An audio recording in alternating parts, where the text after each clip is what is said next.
শ্ৰী শ্ৰী মহাপ্ৰভুৰ ৫৩৮ সংখ্যক আৱিৰ্ভাৱ তিথি উপলক্ষে ১ আৰু ২ নং দাৰাংগাঁৱত সাৰ্বজনীন নামযজ্ঞ আৰু অষ্টকালীন লীলা কীৰ্তন।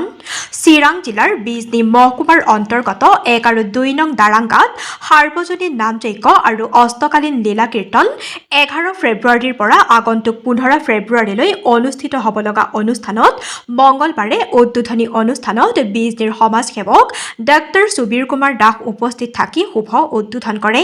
পিছত ২০ গৰাকী দৰিদ্ৰ লোকক কম্বল বিতৰণ কৰে সমাজকৰ্মী ডাক্তৰ সুবীৰ কুমাৰ দাসে। উক্ত উদ্বোধনী অনুষ্ঠানত BTR-ৰ মনোনীত পাৰিষদ প্ৰদীপ কুমাৰ বায়নে উদ্বোধনী অনুষ্ঠানত উপস্থিত থাকি ভক্তপ্ৰাণ ৰাইজক ধৰ্মকথাৰে বহুমূলীয়া ভাষণ প্ৰদান কৰি ভক্তপ্ৰাণ ৰাইজক আপ্লুত কৰি তোলে।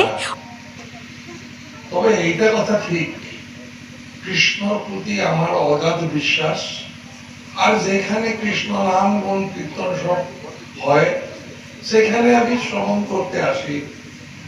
যেখানে একাত্ম ভকত সমবেত হয়ে তাদের পায়ের ধুলি মাথায় নেওয়ার জন্য আমি উপস্থিত হই।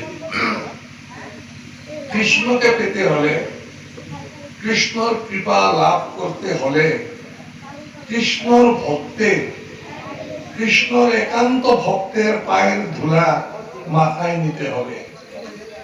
যেমন আমরা একটা মন্দিরে গেলে মন্দিরের সামনের গেটে দাঁড়ায় আমরা যেমন করে প্রণাম করি, তারপরে মন্দিরে ঢুকি।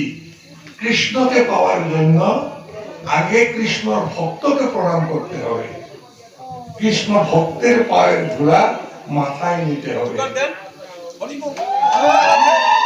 উক্ত উদ্বোধনী অনুষ্ঠানত ৰাষ্ট্ৰীয় বজৰং দলৰ চিৰাং জিলাৰ সভাপতি তনয় চৰকাৰ, ৰাষ্ট্ৰীয় বজৰং দলৰ চিৰাং জিলাৰ সহ সম্পাদক মহন্ত মল্লিক, ৰাষ্ট্ৰীয় ছাত্ৰ পৰিষদৰ চিৰাং জিলাৰ সভাপতি চিন্ময় চৰকাৰ, ৰাষ্ট্ৰীয় ছাত্ৰ পৰিষদৰ চিৰাং জিলাৰ শিক্ষা সম্পাদক ৰাকেশ ঘোষ, ৰাষ্ট্ৰীয় ছাত্ৰ পৰিষদৰ বিজনী আঞ্চলিক সমিতিৰ সভাপতি পিণ্টু ৰবি দাস, ৰাষ্ট্ৰীয় ছাত্ৰ পৰিষদৰ বিজনী আঞ্চলিক সমিতিৰ সুৰাজ ৰাম ৰবি দাস, ৰাষ্ট্ৰীয় ছাত্ৰ পৰিষদৰ চিৰাং জিলা সক্ৰিয় সদস্য প্ৰদীপ্ত ভট্টাচাৰ্যৰ লগতে অঞ্চলৰ গণ্যমান্য ব্যক্তিৰ লগতে ভক্তপ্ৰাণ ৰাইজসকল উপস্থিত থাকে।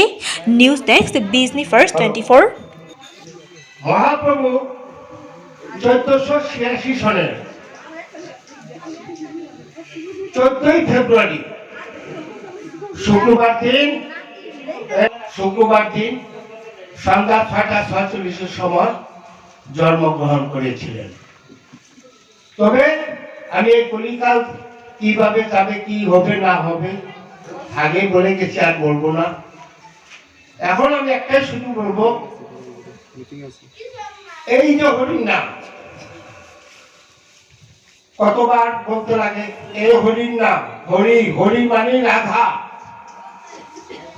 কৃষ্ণ রাম, এই তিনটা নামই 16 বার বলা হয়।